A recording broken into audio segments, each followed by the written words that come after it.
Guys! Guys! Guys!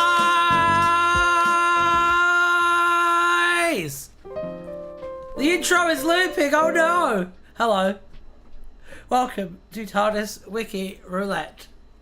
Hello, it is I, Ryab, your delightful host.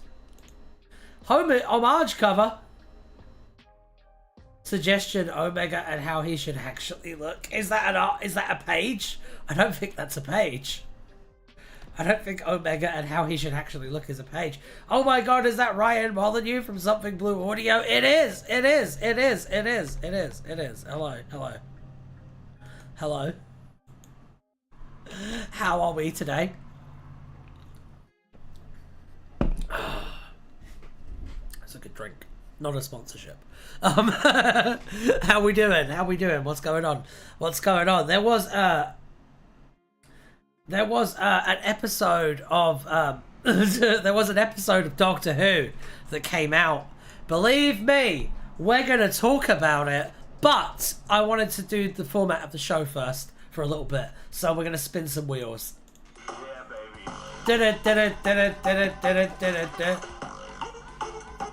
Can't believe you predicted the next episode twist out of nowhere. Yeah, out of nowhere. There certainly weren't any leaks.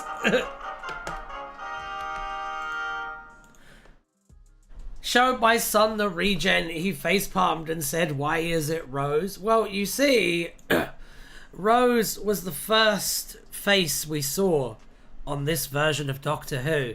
So it only makes sense that she be the last face we see in this version of Doctor Who. Yeah, I feel that way, Xavier. Like, at first, I kind of gave it a pass because I was like, oh, this is just a pile of shit fluff, who cares? But the more I thought about it and the more I've had conversations with other people, I realize now that the episode is actually fucking evil. But we'll get to it. We'll get to it. We'll get to it. We'll get to it. We'll get to it. We'll get to it. We'll get to it. We'll get to it. But we're promised more Doctor Who. The BBC promised. Fuck them.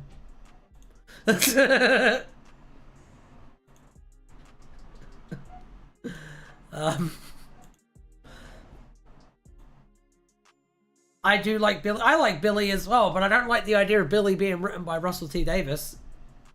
Oh, 16th Doctor. 16th Doctor is a good one. Thank you, Xavier. Have y'all watched The Unleashed? No! No, I did not. I did not watch Unleashed. Naja fan, educate me on it because I can't watch it on this.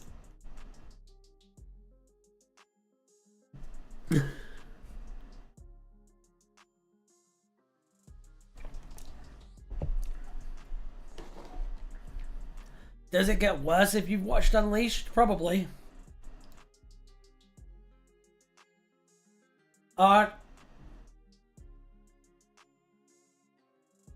I don't want to do too much tea leaf reading, but Millie does not look happy in the reshot shoot scenes in the background. Oh. You're making me want to watch it now. I mean, her entire fucking ending was cut, was it? Was it? I don't know about these things. I don't know about these things. I would like to know about these things. I would like you to educate me. They entirely redid the ending because of Gatwa's departure. Jesus. Jesus. The meme, she wasn't happy about basically being sidelined. Yeah, shocked. Everyone got sidelined in that. Everybody got sidelined in that. It's a pile of dog shit. Anyway, we're not talking about that right now. Bridgerton was an Earth television series set in the Regency era. Ruby Sunday was a fan of the show, and upon visiting the Regency era, repeatedly described situations she encountered as very Bridgerton.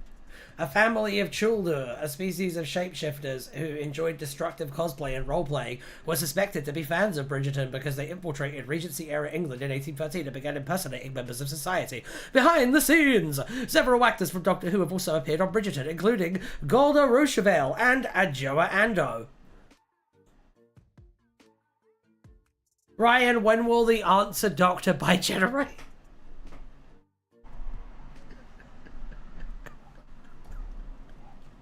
Never. I'm never doing. You know what I should have done. In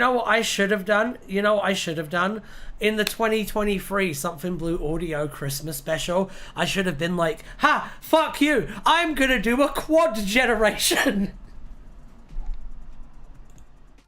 He's gonna bi-generate into Nora as is tradition. You should do it ironically.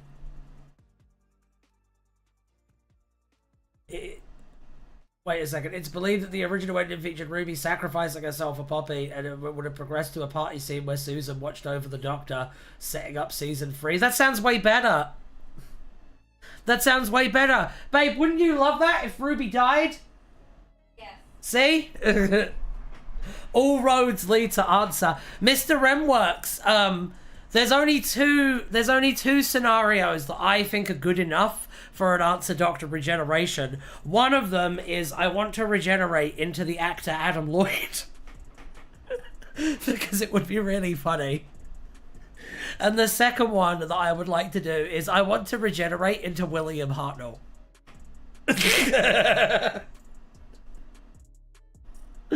I want to regenerate into William Hartnell and then leave it ambiguous as to whether or not it was a pre-Hartnell Doctor all along, or if this is just a new Doctor with Hartnell's face.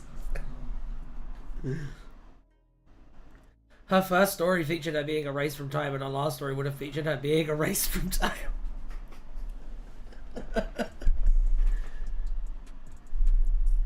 Can't do it. That's always been the idea, Mr. Remworks. Was to turn into William Hartnell. We should resurrect William Hartnell. Oh, I mean, I know some very good impressionists. I wouldn't even have to do it with AI. Her first story featured her being erased from time, and her last story would have featured her being erased from time. I haven't heard about the Ruby ending bit, but the Sefu/Gower at the club and Susan watching is pretty well confirmed. Oh, damn. Obligatory David Bradley in universe, thank you. The timeline changes even a bit. Carla, whoever that Ruby is, I hate her and want her gone.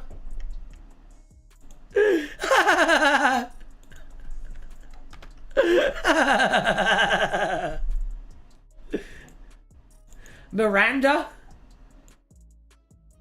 I hate that every time the timeline changes, Carla becomes abusive. Oh dear, it happened 3 times? Yeah.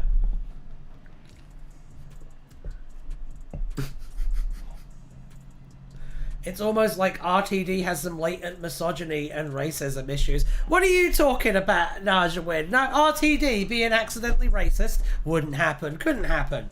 It's not like he made the Doctor a deadbeat dad. Oh, wait. If the timeline changes around me, I'll start picking fights with people for a laugh. Oh, dear. Oh, yes, Comrade's mother was awful. And then she wasn't. If you want to be really uncharitable,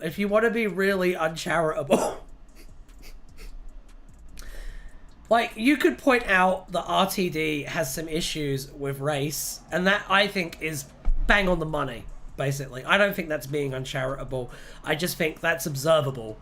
And the only reason that it isn't commented on more often is because, frankly, most Doctor Who fans are middle-class white kids who pull up their car window if they see a black person. That's the first problem. But you could, if you wanted to be uncharitable, if you wanted to be mean, you could point out that an accidental theme of this season of Doctor Who, of season 2, is that being an abuse victim makes you evil. That's because like of almost half of the episodes, those are the villains. Hey, Belinda's mother wasn't bad for the one scene she saw her in. Mothers, it's just hit or miss. How to fix the alt-right. Have a blonde baddie just be really nice to them, trying to understand them and wishing for their happiness.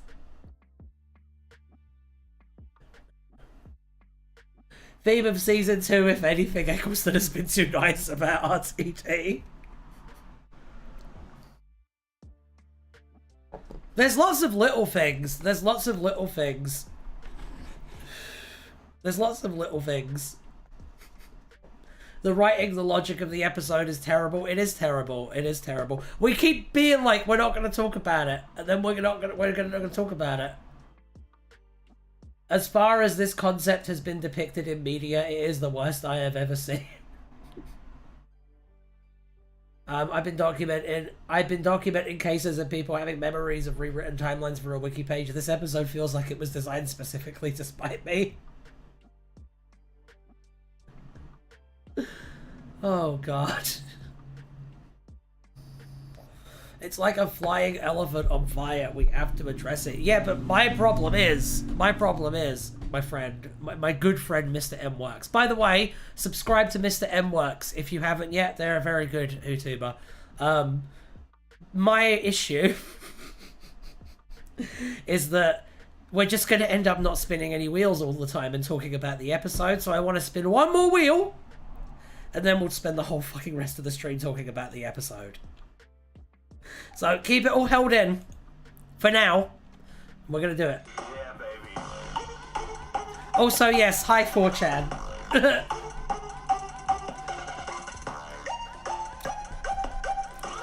Do you think Russell has a 4chan? I think Russell has a 4chan. Apparently, yes. Nigel win.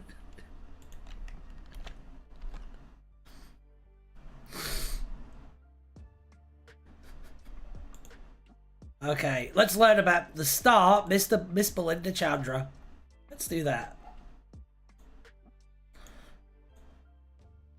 Okay, wait, no, that's right from scratch. I'm a proper streamer, I am.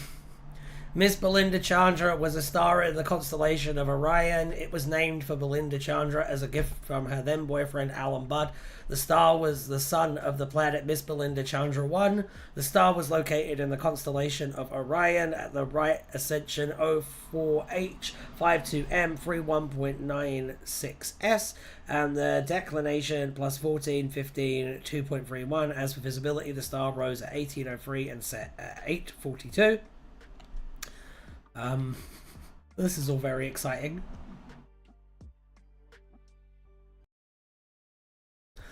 Remember when Belinda was indignant at Alan's misogyny? Bad times. Yeah. On 5th of April 2008, the star was registered with the Star Registration Board as Miss Belinda Chandra, dedicated by Mr. Alan Daniel Budd. A star certificate was issued the same day. Given the certificate as a birthday present, Belinda Chandra kept it despite breaking up with Alan shortly thereafter. The certificate was somehow taken to the star system 3,000 years in the past, resulting in the star, the planet, and the Somehow! And the people being known by that name. In 2023, Belinda discovered her namesake after she was kidnapped by Miss Belinda Chandra bots. The 15th Doctor, investigating the situation, hoped to determine how the certificate had travelled through time and space and arrived there.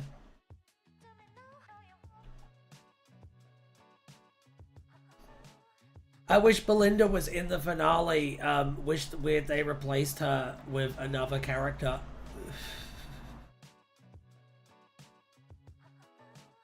Somehow Billy Piper returned. Okay, well, that's enough, I think. Let's talk about the episode. Let's do it. Let's talk about the episode. Let me find an appropriate image. Let me find an appropriate image to put on the front line, and then we can talk about the episode. Okay, just give me a second. Just give me a second. Just give me a second. RTD smug. Oh no, it doesn't have the picture. Russell T. Davies. I'm gonna catch up on all your comments. Don't you worry about it. I'm gonna catch up on all of your comments.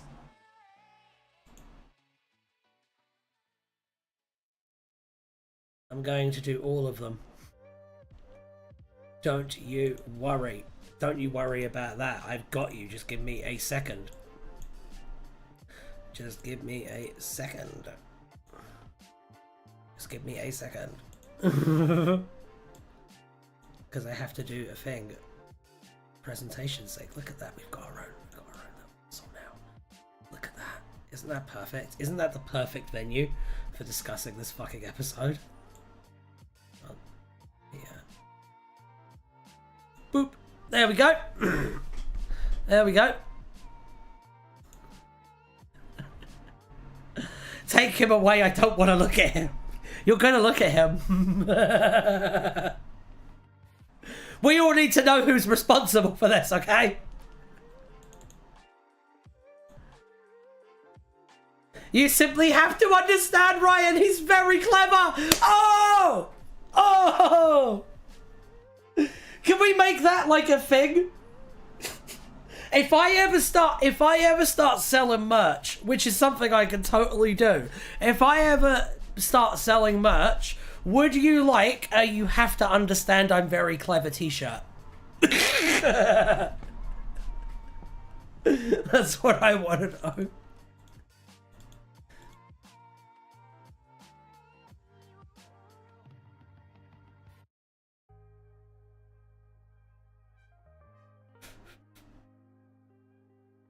Hello folks, don't mind me, I'm just live stream hopping. No worries, no worries. Enjoy your brief time here. We're just complaining about Doctor Who. Welcome. Come pull up a seat, it's fine. RTD has forgotten everything that happened in Moffat and Chibnall's eras. I don't think so. I don't think so. I think he remembers, because that 13 scene, like, managed to reconcile the differences between Moffat and Chibnall's era in quite a nice way. If the whole episode was just that scene with 13, I would have liked it quite a lot. Hell yeah, shirt! Russell, did you see my suggestion above? Look out for Russell suing you. No. Don't ask me what's going on with Doctor Who these days. I stopped watching it 10 years ago, so I'm very out of touch with it. It's shite. That's what's going on with it. What about Clara Ryan? What about Clara Ryan? Oof. 13 being the best part was not on my bingo card. I said you might... No, I'm allowed to use a picture of Russell T Davies. It's fine. I think you guys just want Sonic to show up, to be honest. And, there you go. Why am I not surprised? There are broken TARDISes in the Doctor's wife. Clara has a TARDIS. There is a TARDIS somewhere that looks like a tree. RTD forgot that the Master's G-side didn't blow. Yeah, I know. What I want to know is, why did he think the term genetic explosion was a good one to describe what happened?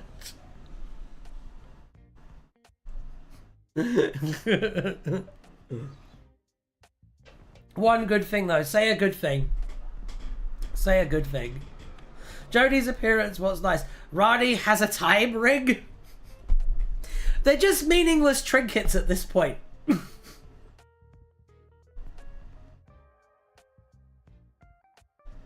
Alright.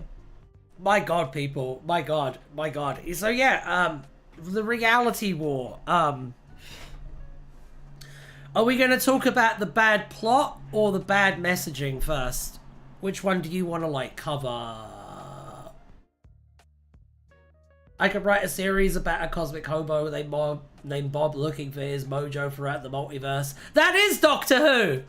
You're describing Doctor Who, Dr. Mad Studio. At least when it works, at least when Doctor Who is doing what it's meant to do, it is about a cosmic hobo called Bob looking for his mojo. That's exactly what it's about. I love putting Belinda in a fucking box. Shooty's acting was very good. Yes, he is consistently the best thing in this show. Yes. I think 30% of it was Chibnall's decisions and Shooty's leaving. Oof. One nice thing, I don't think it was all RTD's fault. What part do you not think was RTD's fault? Come on now, Shawin. Because they could have just ignored it. That's always an option, is to just ignore it. Got an ad for the island of Albiva. I don't know what that is. Why is Greta Gerwig spinning at terminal velocity? What's up with Greta Gerwig? What's wrong? What's wrong? Does she need help? Bob the Hobo even has arch enemy Private Pig who's been after him for years. That's good. No, that's good. I don't know. I kind of like that. Opinions on the finale and the new Doctor reveal. We're literally talking about it right now, Moosey. Good to see you. Again, Shooty leaving really left RTD with a problem, and I'm sympathetic to that. Yeah, but it's a problem he's already solved once before. And he did a good job last time. Cancel Doctor Who, greenlight Bob the Hobo. That's what I'm saying from right now. Can he have a sonic shotgun? The Barbie movie featured a scene where Mattel CEO tried putting Barbie in a literal Barbie box.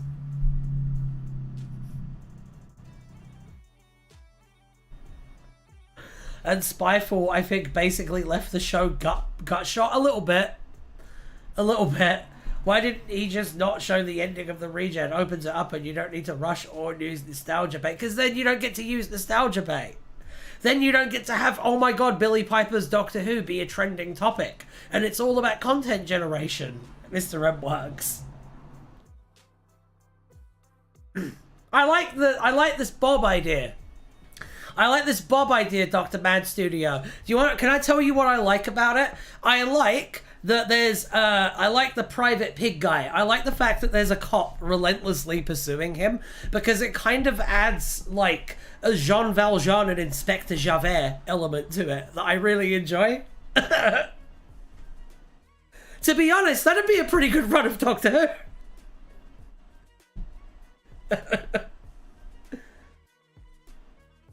Write a Bob the Hobo from scratch? For real! And a bad thing is now people are saying bring back Moffat as they have the memories of a bloody goldfish. I hope the Moffat stuff is a joke.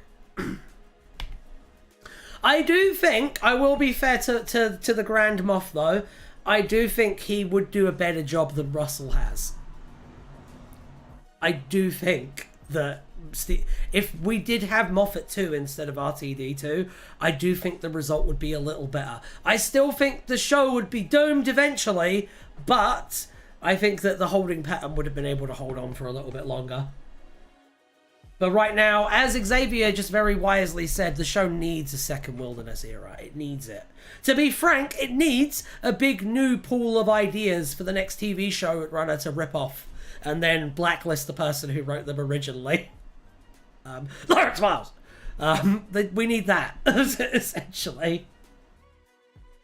Moffat's good at thinking about the implications of the timey-wimey stuff. Yes, Moffat is also really good at taking bad story ideas and then retconning them into good ones. Honestly, I don't want a wilderness. I want to watch it burn. No, Nick, think about it this way. Think about it this way, okay? My brother in Bahamut, okay? Think about it this way, okay? The show getting cancelled is the burning, which will produce ash, which will hit the ground, which will fertilize plants, which will become a wilderness. Think about it that way and it all makes sense. Dollard and Arnold would be fine. The BBC would just won't let them have it.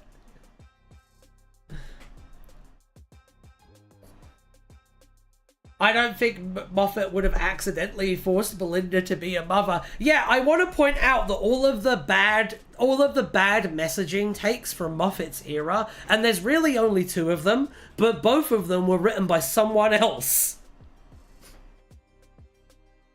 I am, of course, talking about Kill the Moon and that weird forest one. But, like, I don't know. I think Moffat's a safe bet. Honestly, and like everything I've watched him do since doing Doctor Who has been quite good. I really liked his version of Dracula. Right now I'm doing a short story about Bob the Hobo and his friend Yock and Waif being chased by giant mushroom creatures on a crystal star in Universe X. Continue, by all means.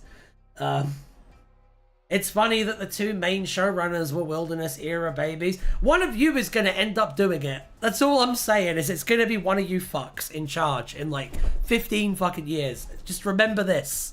Remember the lessons that you learned in Tardis Wiki Roulette. Yeah, it's probably Aristide, yes.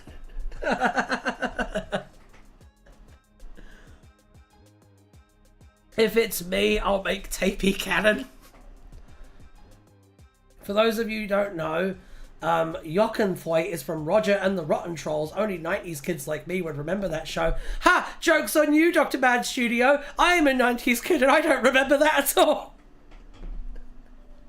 If it wasn't biker mice from Mars, forget about it. I would have liked to do it, but alas, university is expensive. I feel that. I feel that. I feel that. I feel that. The film degree I could have had slipped from my fingers because politicians need 5 homes. I'm sorry. I'm sorry. I'm not even British, Ryan.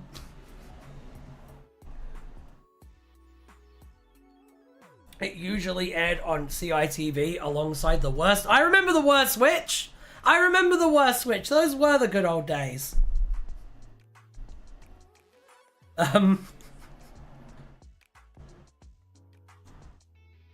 I do agree that education should be free, yes.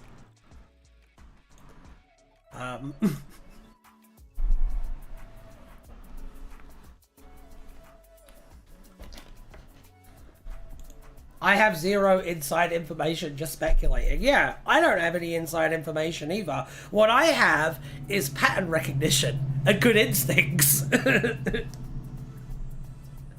I don't have any insider info.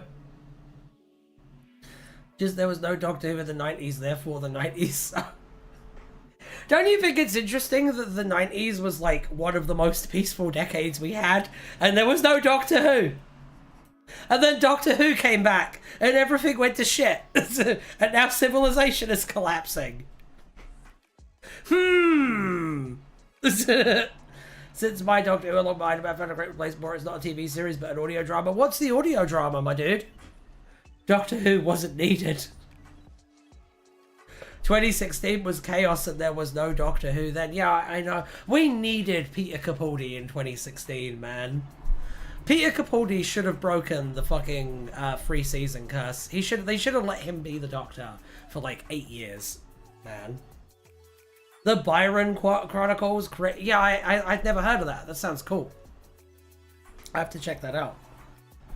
Thank you, Dr. Mad Studio. Okay. So yeah, we were in fact talking about the episode. And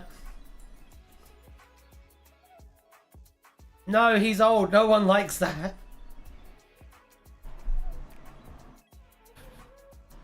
He didn't want to be the Doctor for very long.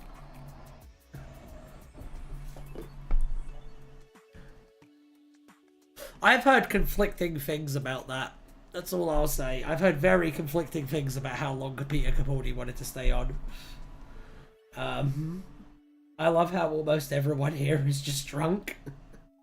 I'm not. I'm just like this. This is me at like normal speed, Dr. Bad Studios. If you want to see me drunk, check out my Twitch streams. Remember when the PM said Jodie Whittaker causes male violence and then the meat grinder stuff on Twitter?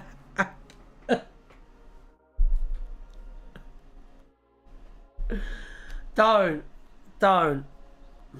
I'm also never drunk. Oh, 12 is a legend. He's my son's fave. He wanted 16 to be Capaldi again. Me too. Me too. We aren't drunk. That's who we are.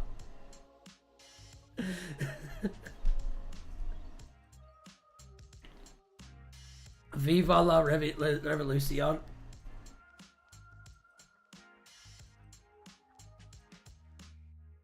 Okay. Viva, but for fuck's sake. Okay, let's keep going. Let's keep moving. We haven't actually talked about the episode for a while right now. We've just been riffing. We should probably do that. We should probably discuss what we saw. What we saw in this place.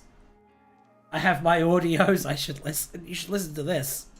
You should listen to this, lamb. Justice for Omega. Yes, justice for Omega. I completely agree with that. Oh, Dugadoo is back. No! No! No, I hate that shit so much. Did you see the other day, BBC's official Doctor Who channel?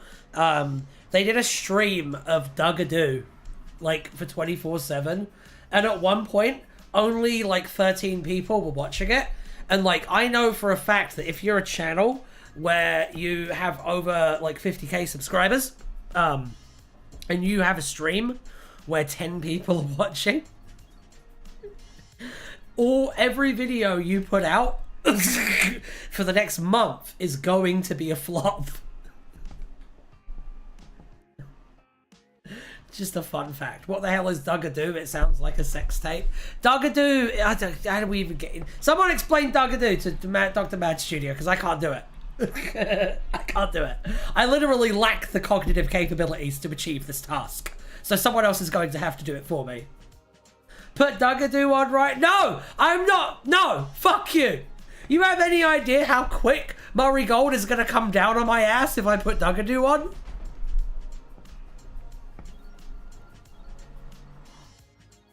It's a Murray Gold pop song. Just look up Dugadoo Doctor Who and then come back. And then give me your thoughts. FBI, open up. I know, I don't feel like getting swatted by Phil Collinson today. The Rani is impotent because she A, does nothing, B, invent Time Lord IVF, or C, summon an ancient god so she can rebuild her species.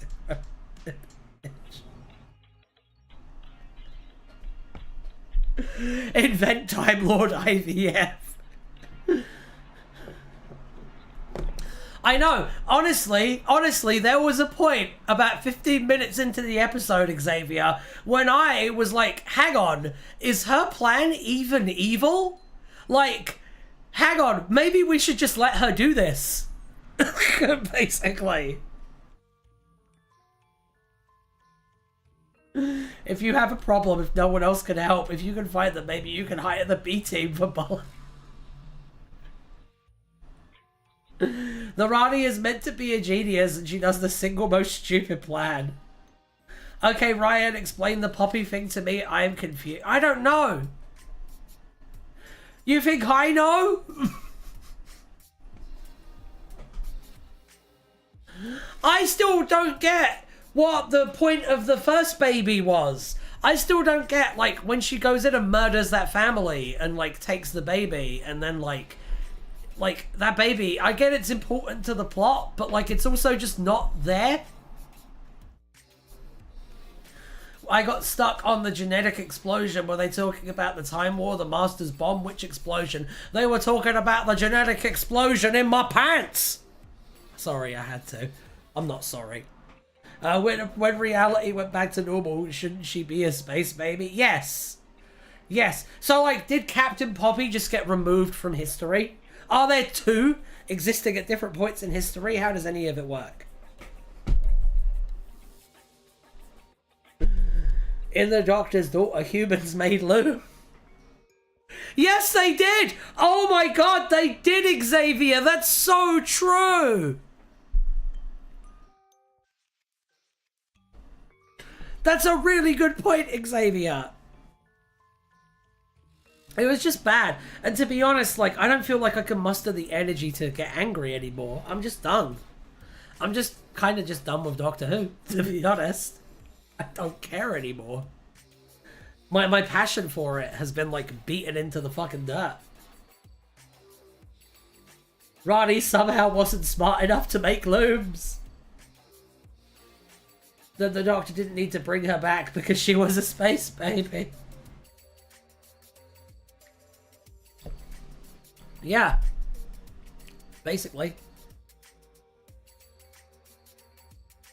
Remember, when you get the worst qualities of an elephant and a donkey, you get a lot of shit.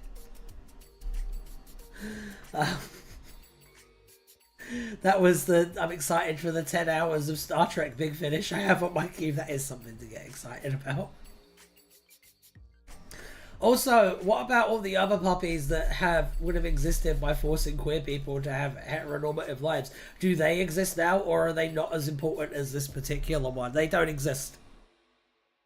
They don't exist. That's the answer to that. Don't think about it. You have to understand I'm very clever, Nashwin. See, if they did just talk about the curse rather than a genetic explosion, okay. Also, Rose Noble was in this? One baby to rule them all.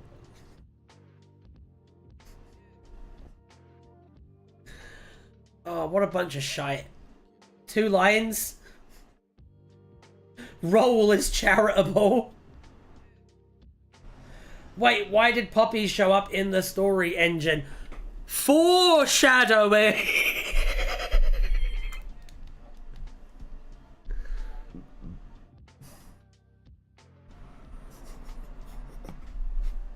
Hi, 4chan. I don't know, man. I don't know. It was just very bad, and that's all I can say, really. I can't muster the energy to do a proper critical analysis of this episode. It was just... Oh, fuck. Fuck me. Fuck me. Fuck me. People have said that if anything, Rose would have been forced to present masculine. I'll tell you what, though. I am very glad that RTD didn't go down that route, Xavier. When I said I was a private inspector, I didn't mean to inspect people's private parts. And yet people keep on offering, right, Dr. Bad Studio? It's such an inconvenience. Ryan, next time you want to foreshadow something, just have it appear for no reason.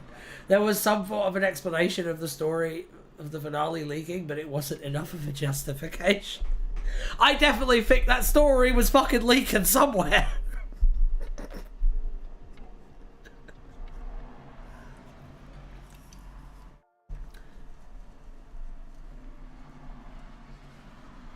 And as someone pointed out, that Comrade trying to force Rose to conform to her correct gender would have inadvertently reinforced her feminine gender. Yes. Which would have been interesting. Russell can't think of those things. If everyone was brainy as me, we wouldn't need brains at all. We'd have shit for brains and all. What the fuck?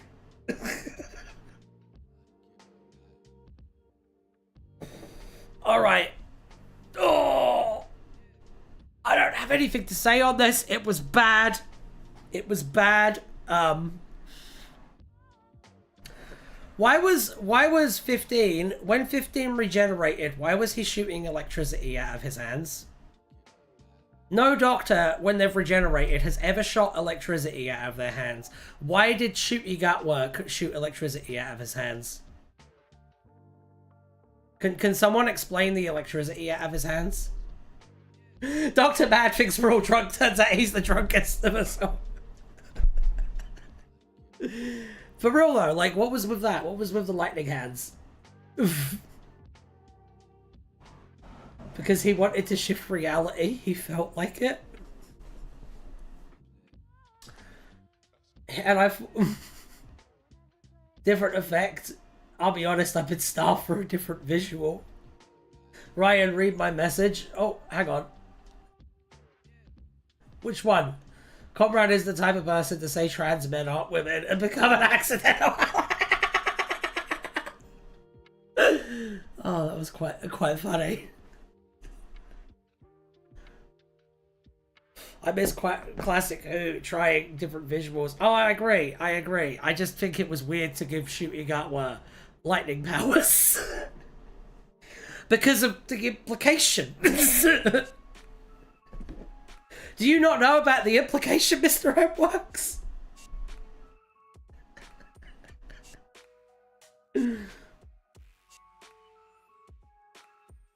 If we had a good writer working on this finale, we could have had some great commentary on bigots. I know, we could have. It's because Doctor Who is an electric type, he's a Pikachu.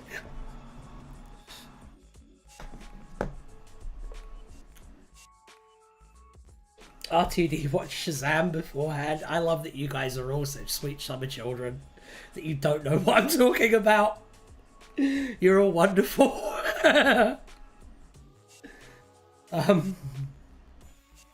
The plot could have surrounded Comrade specifically and it would have worked. They made Shooty fall into the superhero trap. Yes. They made Shooty fall into a very specific, very well documented, very well storied superhero trap. The black people lightning powers. Yes, I was waiting for one of you to catch on to what I was talking about. It's weird. It's weird. Thank you, Nick. I was not thinking about Super Ryan. Add Evening's Empire comic story to the wheel. So basically, for those who don't know, there's a really weird trend in superhero comics and superhero stories to when you introduce a black superhero to give them electricity-based powers. Okay, and I do have receipts to back this up. And I think it's really weird that they decided to do this with the first black, like, mainline Doctor. It was odd that they decided to indulge in this trope when it's something that, like, writers have made fun of for, like, decades. Like, there's literally jokes about this being, like, a racist cliche. Like, in comics from, like, the early 2000s, basically. There's a TV tropes page called Electric Black Guy.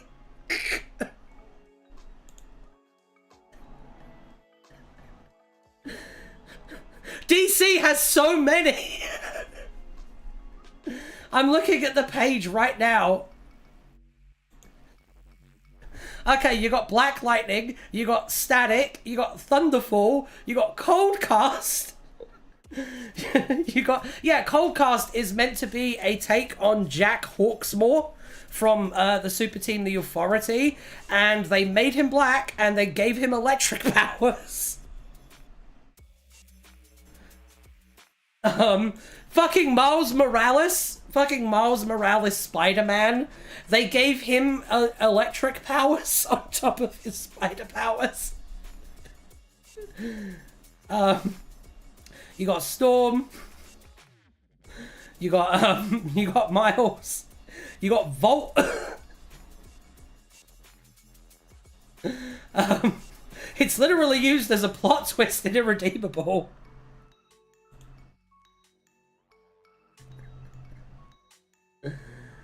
What on earth connects POCs and lightning magic? I don't know. I don't know. I do not understand either why this is a weird cliche. But it happened. And it happened on Doctor fucking Who. Like, I don't get how it's so common. I think it's because of when Black Lightning was brought over to the Super Friends, there was a licensing dispute, and so they changed his name to Black Vulcan. And because of licensing disputes, there are loads of, like, copies of Black Lightning, basically. Wait, who?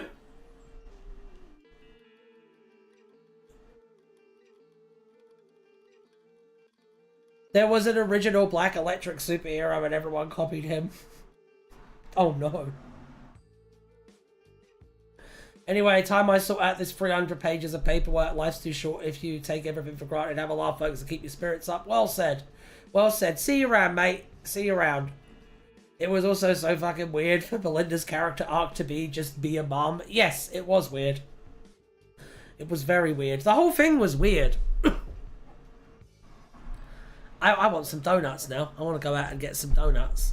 But, yeah, no, it's just the whole thing was very strange. Character arc. Was that a joke, Najawin? Because it was a funny joke. Oh my god, Jam Jam. I really hope that's not what it is. But yeah, no, the whole thing was just an unfortunate fucking mess. I don't know. Ryan, did you read my message? No. Actually, Ryan, I recommend just going to Evening's Empire's page. Alright, let's do that. Let's see what RTD stole. Let's do that.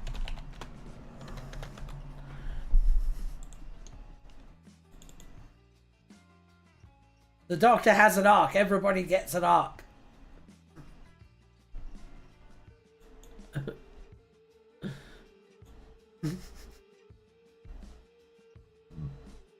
Alright. Let's diggity do this. Why don't we? Hang on. There we go. Back to the wiki. Back to the wiki!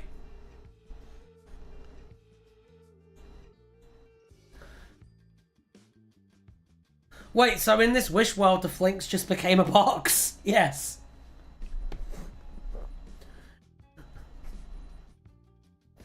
The Doctor gets an arc over lightning.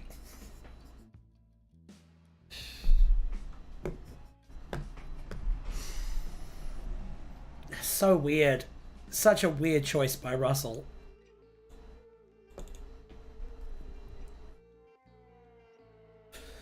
Such a weird choice.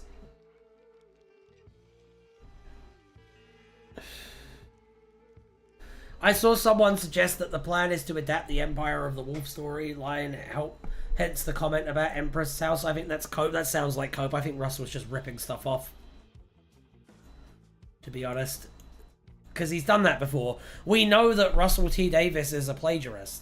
So, we can't be surprised when he fucking does it again. That's my honest opinion at this point. I kind of think that Russell was never actually that talented, and he got by in his first run on stealing ideas from Wilderness Years writers, and now in season 1 and 2 of this new show, we get to see what Russell was like without Lawrence Miles holding him up on his shoulders. And yeah, maybe he was just never that good to begin with, and he's actually just a pretty good soap writer, basically. That's kind of where I'm at now. He still stole from Lawrence Miles. Oh fuck, am I right? Am I fucking right? Because I do notice, I want to make this one observation. Okay? And then I'll go on to this, okay? I do notice that a lot of the people who say, oh, but Years and Years is good, oh, but It's a Sin is good, have not fucking watched those shows.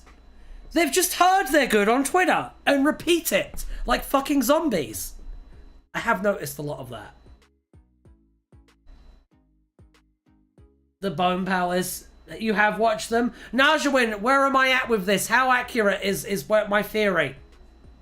It's a Sin is good. Is it good because he's mainly talking about his own experiences, though? Is Years and Years good? Or is it just season 3 of Doctor Who, but without Time Lords? Because that's what it looks like. Probably, yeah. Okay, fair enough.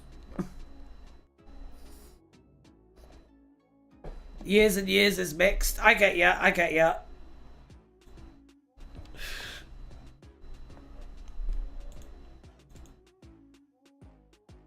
Okay. Let's take a look at this. Let's take a look at this together as a family. Okay? Evening's Empire was a 7th Doctor comic story by Andrew Cartmill and featured art by Richard Reyes-Rayner. It features Ace and Muriel Frost, the latter of which was introduced to introduce a supporting cast for the series. The story went through delays after the first part was published in Doctor Who 180, with John Freeman referring to it as the Doctor Who magazine equivalent of Shada, and it was decided that publications of the latter parts would be delayed until all creative parties are caught up with one another. The story was also an attempt to introduce darker and more complex themes, a natural evolution from the final stories featuring Sylvester McCoy, such as the themes of abuse, both sexual and parental, as well as condemnation of Christianity and bullying. However, due to its delays, the friends introduced in the story were never able to be fully explored in further storylines. Okay. Arriving in Middlesbrough, the 7th Doctor Ace and Colonel Muriel Frost in an investigation into a plane crash during World War II. Meanwhile, women are being kidnapped and UNIT is trapped on a strange world of contemporary Earth building, primitive humans, bows and arrows with 2 suns in the sky. How are these events connected? The Doctor is about to find out. How long is this? Quite long, but I'm going to read all of it. I'm going to read this whole page and then I'm going to go. Saturday, in a world with twin suns, in a majestic city unmistakably human, a group of UNIT personnel are fighting a battle against the primitive locals. Corporal Ives and Colonel Muriel Frost have located Ace, and they go to rescue her, with Hammond covering them. Despite the primitives being armed with merely bows and arrows, one arrow breaks through Hammond's body armor, severely wounding him. The primitives begin to retreat, and the UNIT personnel mistakenly think they're winning the fight. They're sorely mistaken, as the primitive secret weapon starts decimating the soldiers. Thursday, 48 hours earlier, in the borough's chartered surveyor in Middlesbrough, a clerk, Alex Evening is broken from his daydreaming of another world by Ace, requesting access to the local records about crashes in the area from World War II. Meanwhile, the 7th Doctor remarks, a man, a plaid, a canal, Panama, to which Frost rebuts whilst preparing to dive into a river alongside 2 other UNIT personnel. They are trying to recover a crashed Nazi plane, and after they dive to the bottom of the river, the crashed plane is found, and Frost gets the marked feeling that it was waiting for her. Back in the borough's chartered surveyor, Alex receives a collection of records on local bombings, simultaneously serving Ace a cup of strong coffee and complimenting her looks. Unbeknownst to Ace, the coffee is spiked with chloramazone, which sends her crashing to the floor, unconscious. Jesus Christ, this is quite dark. This is quite dark. That evening, more UNIT personnel arrive, extricating the plane from the murky depths, drying himself with a towel. Frost discusses the pilot, who was little more than a child, with the Doctor that night. Alex lets himself into his mother's shed, and she scolds him for interrupting the hymns. Ace awakes at a place she is entirely unfamiliar with, but a type of experience she is familiar with, though this time is different. Finding herself alone in a cell, she shouts for the Doctor, despite knowing he isn't there. Friday, early that morning, Alex drives to work, putting the excitement of Ace out of his mind. At the same time, Frost is preparing herself to enter the dead pilot's mind, using scavenge technology the Doctor built. Despite Ives questioning the Doctor's device, Frost is more than willing to use it. Within seconds of activation, Frost slips into the mind of the pilot, a sensation similar to dreaming. Reaching into the pilot's mind, which takes the form of a rotting cadaver, she continues towards it despite its gruesome appearance. The pilot addresses her, knowing that she has come seeking answers. He tells her to touch him, and she places her hand on his shoulder, and Frost sees the pilot's final memories of him flying through the fresh summer air many years prior before a crash with a strange aircraft. She tells her if she would like to stay with him, reading her mind and becoming privy to her troubled relationship. He tells her, even though love is painful, it's nothing compared to death. He wishes her auf Wiedersehen. Now, back in reality, that's interesting because auf Wiedersehen doesn't mean goodbye. It means until we meet again. So that means that pilot is coming back. Now, back in reality, Frost is distraught from the experience. She tells the Doctor that she will happily dismantle the machine with a sledgehammer. She tells the Doctor that he was indeed about there being a UFO. and is troubled that it has gone missing. The Doctor tells the UFO that it isn't the only thing that's gone missing, so has Ace. Oh. Or Cartmill can't speak German. That's also possible. I can't speak German, but I know that. Ace's cries for the doctor haven't gone well. 2 guards arrived and one Uncle Topwald tries to force Ace, the slave of honor, to wear revealing clothing to look beautiful for the Emperor. Ace kicks the other guard down, stealing his sword and fleeing. In the corridor, she smells something familiar, but she can't quite place the smell. When she exits through a door, 2 things happen. Ace recognizes the smell as the glue used on model aeroplanes, and that there is a chasm beyond the door. Clinging to the door handle, Uncle Topwald finds her, and she concedes, allowing herself to be dressed for the Emperor's pleasure in exchange for being helped from her precarious... This is gross. Later, Ives and Frost remain inside the unit staff car while the doctor... Why is it that every attempt to make the Doctor Who like a bit more adult involves people trying to essay the companions? Can we just stop that shit? This is really fucked up. Oh, that's just the first I know about the first V&A. Ace is with 2 other girls, Wendy and Shaz. Oh, okay. The doctor asks the men inside the bar and start charted surveyor, one of them being Alex. If they see an Ace, Alex denies knowing where she is, and again, bolting on difference upon seeing the photograph of her. The doctor stares at him. Ace isn't the only girl to have gone missing in the area, it seems. That's another thing as well. I just want to say this, okay? And it seems like they're doing it in this. If you do a story like this, and the doctor, like, runs into the guy doing it, right?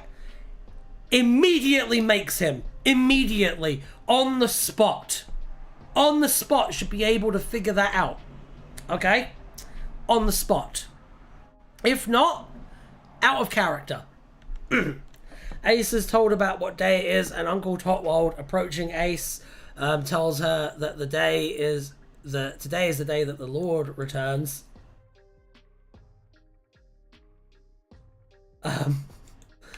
Let's see. Ives sits in the unit staff car parked outside Frost's flat. Ives looks in through the window of the home while sat in the walk for the car. It is raining outside.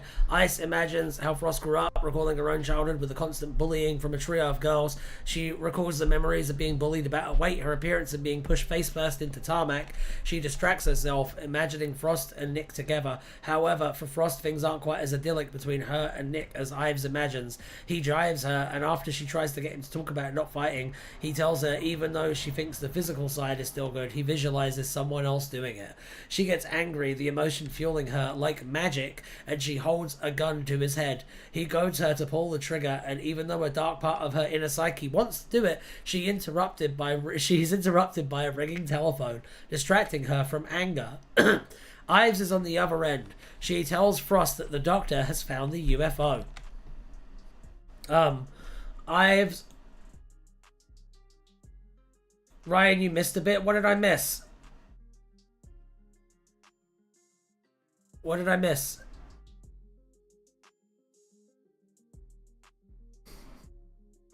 Ace is with 2 other girls, Wendy and Shaz, both being treated as slaves, watching a bloody fight being fought between 2 warriors. Wendy hopes that the warriors do that thing with the head, an act performed only on Fridays. Unfortunately for them, it's Friday. One of the warriors uses his sword to slice the top of the head out of the other warrior, and Wendy shields her eyes in Middlesbrough. Ace is with 2 other girls. Okay. The doctor follows Alex home to his shed. Inside, Alex is letting himself slip away, which he plans to do all night and all of tomorrow. As Saturday, he believes he is alone. He is not. Wow. Ives and Frost arrives at Alex's home, and Frost is still angry, which slightly... So that scene doesn't serve any purpose except for a scalping happening. Basically. Does Ace ever get any gay scenes? I don't think it's that kind of Doctor Who story, mate. Saturday in the morning, Ace reminds herself that she isn't in the real world. She wishes she was dead. She can't remember Wendy's sobs from that night. Alex talks to her and she ignores him, trying to forget the previous night. Alex continues telling her about the supposed toy he had found and how it had captured his imagination, enabling him to construct his world, his deserts, his forests, his people. But the people weren't enough. He desired the real thing. He drugged and kidnapped real women, bringing them to... This is just Wishworld!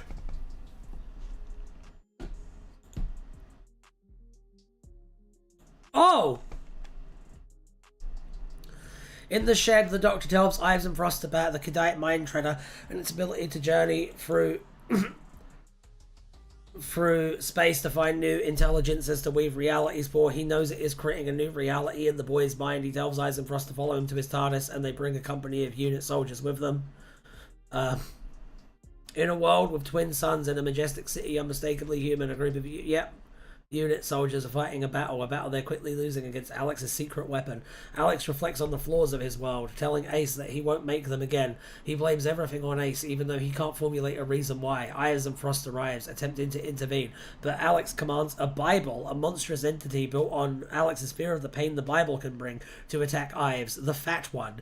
It picks her up, and it bites her with its claws high up on the sky. However, she tries to fight it, shooting it with her gun. It drops her, and as she falls, the memories of the bullying she had at the school rush back to her. She hits the ground, her spine breaking, her nervous system crashing. She can't see expressions of grief on the Doctor's face. He leaves, telling her that he knows how to end this nightmare.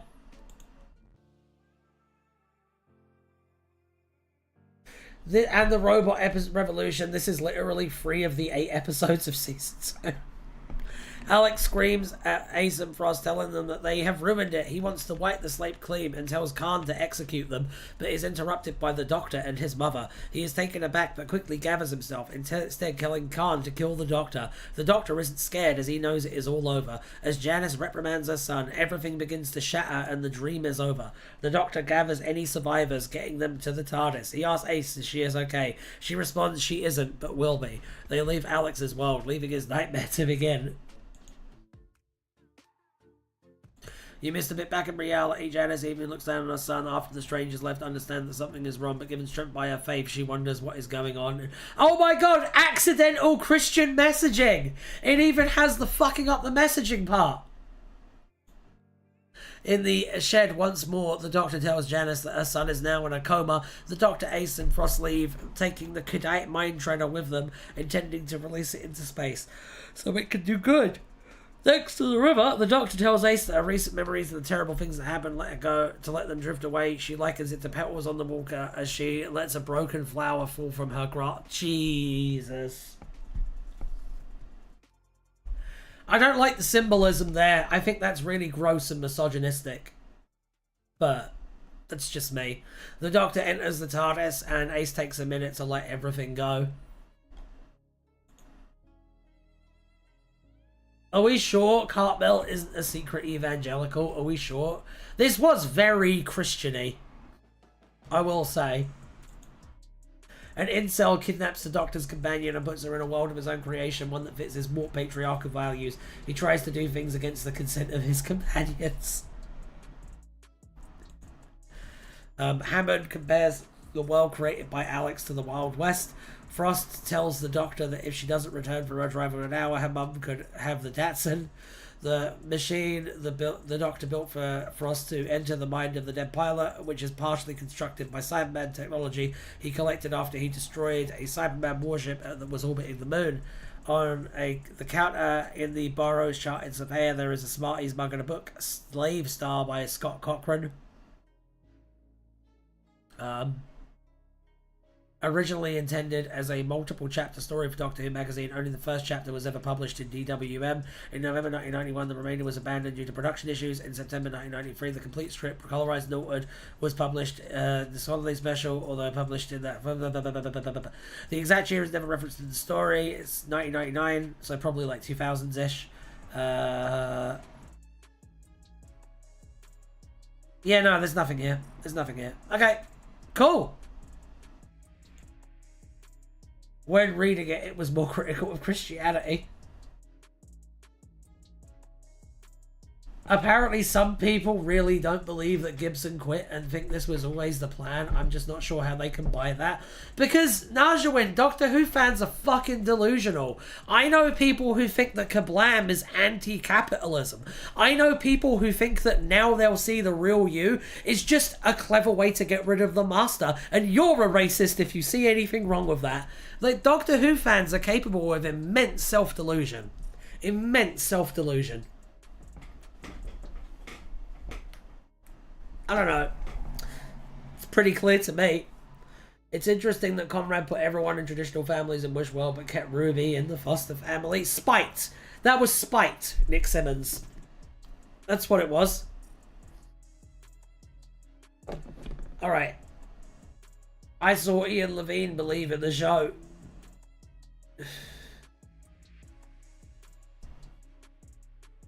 Spite.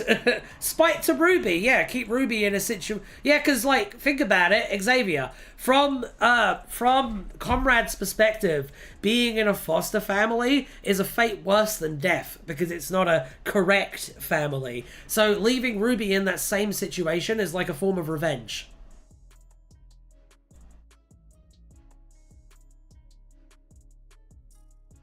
Ryan, Ruby could have had an abusive father. Comrade knows that. That's true. That's true. That's actually a good point.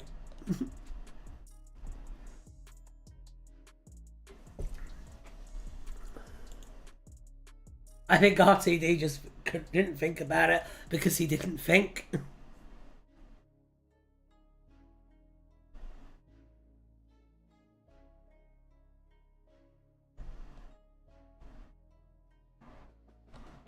Okay. Well. It looks like we're done for tonight. Yeah, no. Russell T. Davis is a hack and a plagiarist. I'm 100% convinced now. 100% convinced. This has... I think somehow, in spite of the episode's bad messaging, is also toothless. It doesn't go as far as it could. Yes. I would agree with that. One more spin for a palate cleanser. You know what, Xavier? That's not a bad idea. That's not a bad idea. The moral of the story is sack Russell T. Davis. Yeah, baby. Yep. Alan agrees.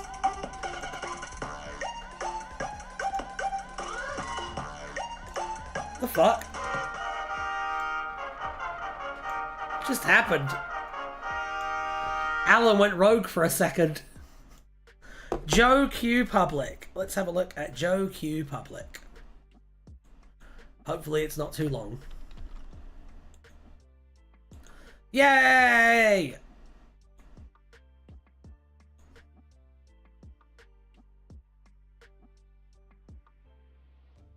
Oh, maybe Ruby being in a birth family, remembering the original timeline would be a temptation for her. Alright. In human culture, Joe Q Public was a hypothetical member of the public. Bernice Summerfield thought the library at the British Museum would consider information like the Knights Templar and time travel to be too subversive for good old Joe Public to read, much like fascist periodicals 14 Times and the Skin Flicks and the Beano. In March 2005, a reader of Doctor Who used the username JQ Public. Okay, nice. That was a nice palate cleanser. You're right. All right, I'm gonna head out now. But all of you have a wonderful time, and I will see you tonight. I'm doing a stream tonight, changing my usual schedule because I hit the marks for affiliate, and so I want to get some followers tonight. So I'm streaming Rivals. Let's make it happen. I will see you tonight. Those of you who I will see tonight, and those of you I don't, I will see you on Thursday. Yay!